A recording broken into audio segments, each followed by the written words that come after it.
सहाय्यक गटविकास अधिकारी श्री संजय शंकर झंजाळ सेवानिवृत्त.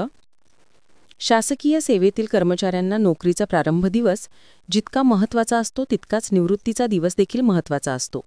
पंचायत समिती नांदगाव खंडेश्वर येथील सहाय्यक गटविकास अधिकारी श्री संजय शंकर झंजाळ हे विहित वयोमर्यादेनुसार दिनांक 31 ऑक्टोबर 2025 रोजी पंचायत समिती नांदगाव खंडेश्वर येथून सेवानिवृत्त झाले. त्यानिमित्त आयोजित कार्यक्रमात त्यांचा सपत्नीक सन्मान करण्यात आला. या कार्यक्रमाचे अध्यक्षस्थान माननीय गटविकास अधिकारी श्रीमती स्नेहल शेलार यांनी भूषवले.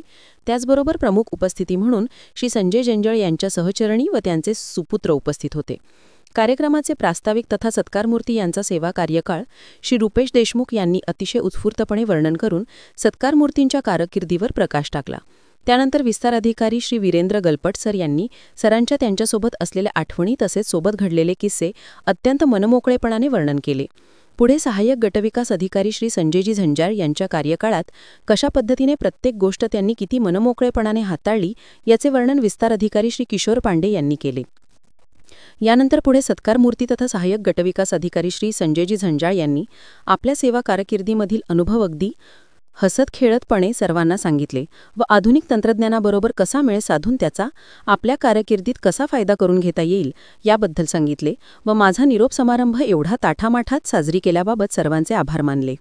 कार्यक्रमाच्या शेवटी अध्यक्षीय मनोगत करताना माननीय गटविकास अधिकारी श्रीमती शेलार मॅडम यांनी सत्कारमूर्ती श्री झंजाळ यांच्यासोबत सेवा कारकिर्दीतील आपले अनुभव सर्वांना सांगितले. या कार्यक्रमाचे सूत्रसंचालन पंचायत समिती नांदगाव खंडेश्वर येथील स्थापत्य अभियांत्रिकी सहाय्यक अंकित पिंजरकर यांनी केले. या कार्यक्रमाला पंचायत समितीतील सर्व कर्मचारी तथा विस्तार अधिकारी व विभाग प्रमुख यांची प्रामुख्याने उपस्थिती होती. या कार्यक्रमाच्या आयोजनामागे कुमारी अमिषा सिंगलवार, रुपेश देशमुख, प्रीतम चर्जन, कुमारी प्रिया वसू, रश्मी कुंभलवार, संस्कृती खंडार, प्रतीक बोरकर, सविता बहादुरे, संतोष सानप, शुभम भगवे, अनिल फाटे व सर्व पंचायत समितीतील कर्मचारी यांनी विशेष मेहनत घेतली.